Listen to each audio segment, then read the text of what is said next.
Mga kababayan nating seniors, kung kayo ay 60 o 65 pataas at nag-aantay ng inyong ika-13 buwang pensyon mula sa SSS o GSIS, makinig kayo ng mabuti dahil mayroon akong napakahalagang balita para sa inyo ngayong Disyembre 2025.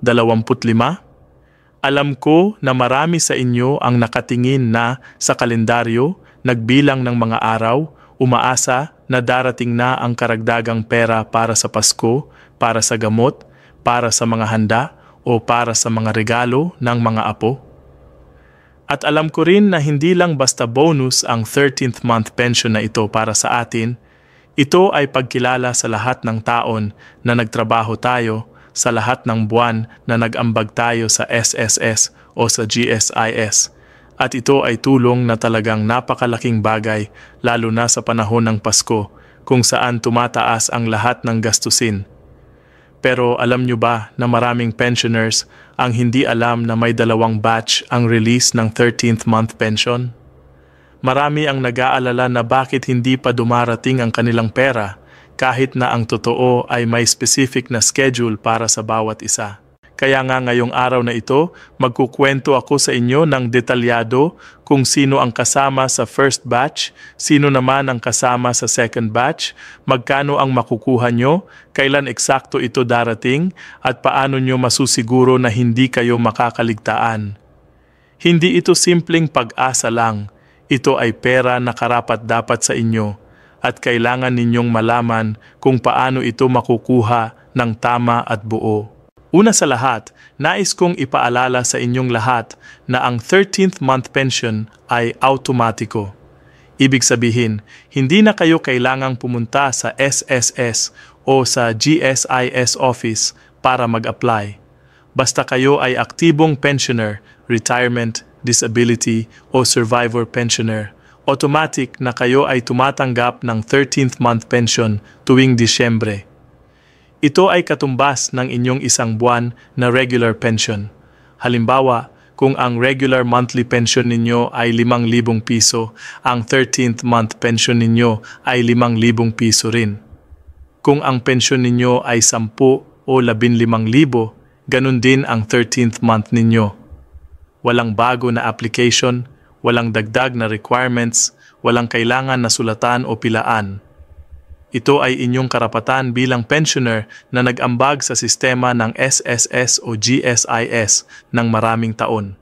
Ngayon, ang tanong ng karamihan, kailan ba talaga darating ang pera? Ayon sa SSS, ang first batch ng 13th month at December pension ay inirelease na noong Nobyembre 20, 2025 at ito ay nag-cover ng 2.0 milyong pensioners na may dates of contingency mula unang araw hanggang ika-15 ng buwan. Ang dates of contingency, mga kaibigan, ay ang petsa kung kailan nagsimula ang inyong pensyon. Halimbawa, kung nag-retire kayo noong Enero 3 o Marso 12 o Agosto 15. Kung ang date na iyan ay nasa unang 1 hanggang 15 ng buwan, kayo ay kasama sa first batch.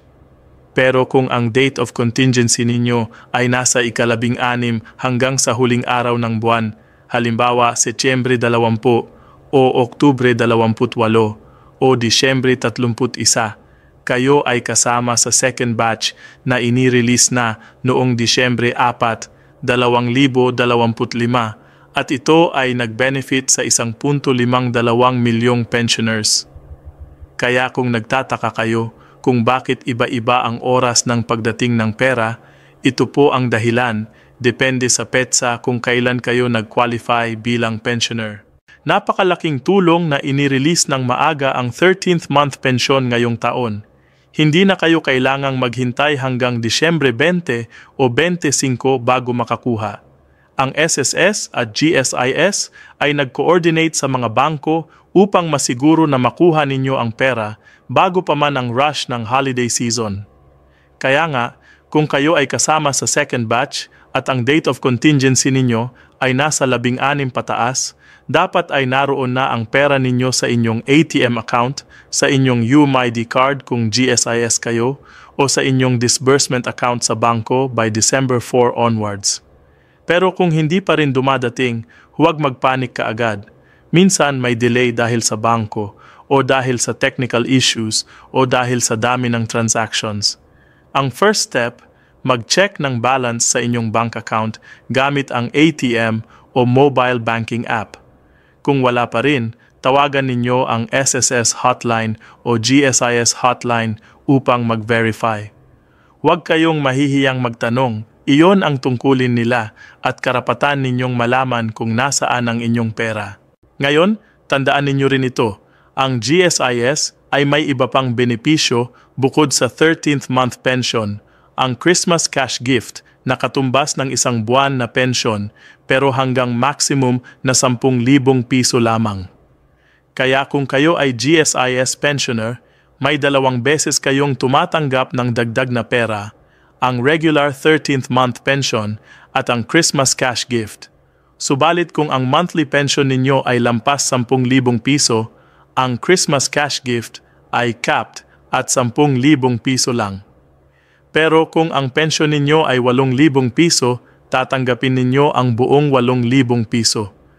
Kaya medyo komplikado, pero ang puntong importante, ang GSIS pensioners ay mas maraming natatanggap na bonus kumpara sa SSS pensioners. Ngunit hindi ito dahilan para mag-inggit. Ang bawat sistema ay may kani-kanilang benepisyo depende sa inyong mga kontribusyon noon. Mayroon ding mga espesyal na kaso na dapat ninyong malaman. Ang mga pensioners na nag-avail ng advance 18 buwang pensions para sa kanilang initial benefit ay tumanggap din ng kanilang ika-13 buwang pensyon.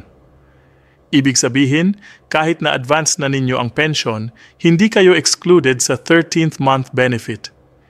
Ito ay isang magandang balita para sa mga taong kumuha ng advance payment noong una nilang na-approve ang pension. At saka, para sa mga nasa non-peso net participating banks o mga tumatanggap ng pensyon through checks, inilabas din ng SSS ang mahigit 41,600,000 piso worth ng 13th month at December pension para sa mahigit 6,000 pensioners sa pamamagitan ng mga non-peso net banks at checks. Kung kayo ay isa sa mga taong tumatanggap ng check, hintayin ninyo ang paghahatid ng Philippine Postal Corporation. Medyo mas mabagal ito kumpara sa direct deposit, pero darating din yan. Siguraduhin lang na tama ang address ninyo sa SSS records dahil kung mali ang address, maaantala ang pagdating ng check. Ang mahalagang tips ngayon, una, siguraduhin na updated ang inyong contact details at bank account sa SSS o GSIS. Kung nagpalit kayo ng bangko o kung may bagong account number kayo, kailangan ninyong mag-file ng Change of Disbursement Account Enrollment o DM. Pumunta kayo sa nearest branch, magdala ng valid ID, bangko passbook o ATM card at fill up ang form. Walang bayad ito at mabilis lang ang proseso. Pero kung hindi ninyo ito gagawin, ang pera ay pupunta pa rin sa lumang account at mahihirapan kayong makuha iyon lalo na kung sarado na o inactive na ang account na iyon. Pangalawa, huwag ninyong ibabahagi ang inyong PIN o OTP sa kahit sino. Maraming scammers ngayong panahon ng Pasko na tumatawag o nagte-text, nagsasabing galing sila sa SSS o GSIS at hihilingin ang inyong personal information. Remember, ang SSS at GSIS ay hindi hihiling ng PIN, OTP o password sa text o phone call. Kung may tumatawag at humihingi ng ganito, scam yan, ibababa ninyo agad ang phone. Pangatlo, mag-budget wisely. Alam ko na nakakagalak tanggapin ang 13th month pension at tukso na bilhin ang lahat para sa Pasko. Pero siguraduhin na may natitira pa rin para sa Enero at Pebrero dahil walang extra pensyon sa mga buwan na iyon. Magtabi ng konti para sa emergency, sa gamot o sa susunod na bayarin. Ang ika-13 buwang pensyon ay dagdag biyaya pero hindi ito infinite. Kailangan pa rin ng planning. Alam ko rin na marami sa inyong mga seniors ay tumutulong pa sa pamilya. mga anak na walang trabaho, mga apo na nag-aaral.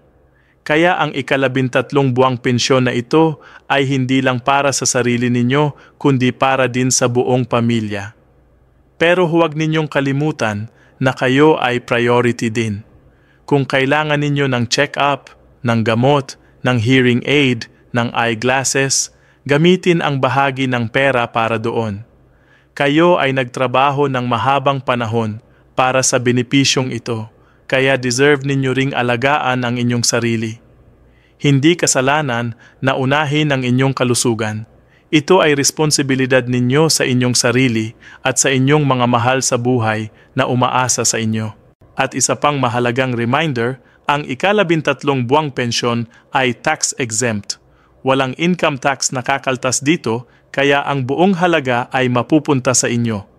Ito ay alinsunod sa batas ng Pilipinas na exempted ang pension benefits mula sa tax. Kaya kung may magtanong sa inyo o may makita kayong kaltas, tanungin ninyo kung bakit, dahil dapat walang tax dito.